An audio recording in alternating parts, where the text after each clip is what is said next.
कभी कभी किसी इंसान की उसकी उम्र नहीं, उसके इरादे उसकी पहचान बताती। बस 23 साल का लड़का बस 23 साल का लड़का उसने अंग्रेजी सरकार की पूरी नींव हिला रखी थी। उसका कहना था कि अब बहरों को सुनाना है तो अपनी आवाज धमाके की तरह बुलंद करनी होगी। बात है सन 1907 की। पंजाब का एक गांव, उसका नाम था बागा। वहां जन्म हुआ एक लड़के का। वो अपनी माँ का लाडला और पिता का अभिमान था। उसके घर में आजादी की बातें और उसके खेतों में देशभक्ति उठती थी। भगत बचपन से ही कुछ और बच्चों से अलग थे। जहाँ तक आम बच्चे खिलौने या किसी न किसी चीजों से खेलते हैं, और पर वही भगत जी, आजाद भगत सिंह, मिट्टी से भारत माता का नक्शा बनाते थे। कहा जाता है जब अंग्रेजों ने जलियांवाला बाग में गोली चलाई तो नन्हा सा भगत वहीं पे थे। तो उन्होंने अपने खेतों की मिट्टी ना उठा के खून से सनी गीली मिट्टी उठाई और उन्होंने कहा, ये मेरी माँ का लाज है और अब इसे साफ करना होगा। जैसे जैसे भगत बड़े होते गए, उनका गुस्सा, उनकी आग दोनों ही बढ़ती गई। और उन्होंने साथ में सभी से कहा कि पढ़ाई जरूरी है, पर साथ में अगर अपना देश गुलाम है तो यही किताबें बेड़ियां समान लगने लगती हैं। सन 1928 में जब लाला लाजपत राय के ऊपर अंग्रेजी अफसर सार्डन द्वारा लाठियां चलाई गई तो भगत सिंह जी वहीं पर थे और वो भगत सिंह ये सब होते हुए देख रहे थे। फिर उन्होंने कहा कि अब खून का बदला खून से लेंगे, और उसी ने इतिहास ने अपने आप को दोहराया। सभी ने देखा लाहौर की सड़कों पे सार्डन गिरा हुआ पड़ा था और वहां की अगल बगल जो दीवारें थी उस पे लिखा हुआ था इनकलाब जिंदाबाद।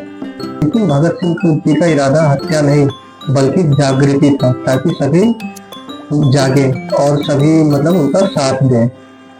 वही 18 अप्रैल सन 1929 में दिल्ली की असेंबली पार्लियामेंट में बम फेंका गया। वो बम किसी को मारने के लिए नहीं था, बल्कि अपनी आवाज उठाने के लिए था।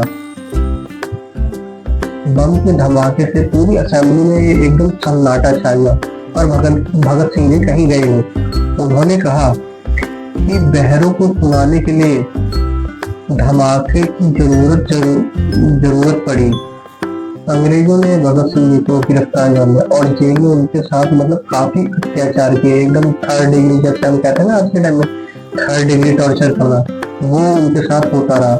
और वो वहीं पर उनके साथ 3rd डिग्री टॉर्चर होता रहा। वो अपने आप में चेहरे पे उनकी मुस्कान एक रहती रही, वो मुस्कुराते रहे।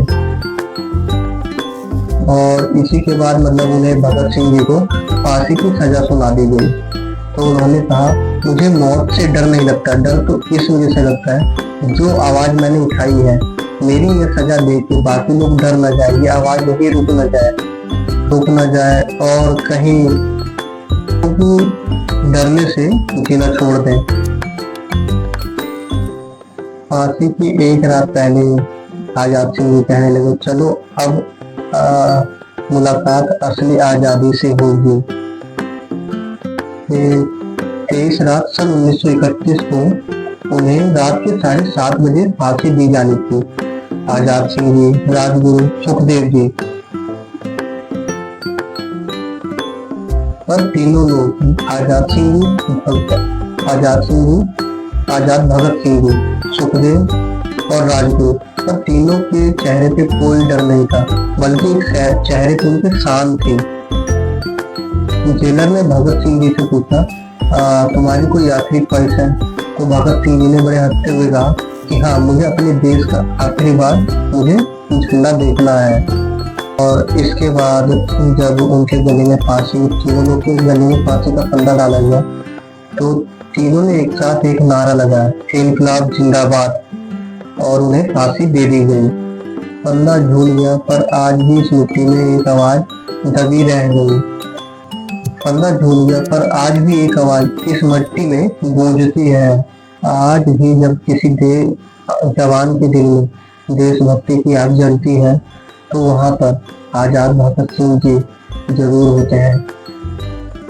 शरीर मर जाता है पर विचार नहीं मरते, गए नहीं पर वो आज भी हर उस दिल में जो अन्याय के खिलाफ एकदम डट के खड़े हो जाते हैं, उन सबके दिल में आज भी भगत सिंह जी जिंदा है। वो चला गया मगर उसकी आवाज आज भी जिंदा है, वो हंसी जिंदा है। इसी के साथ मैं अपनी ये वीडियो खत्म करता हूँ। इनकलाब जिंदाबाद।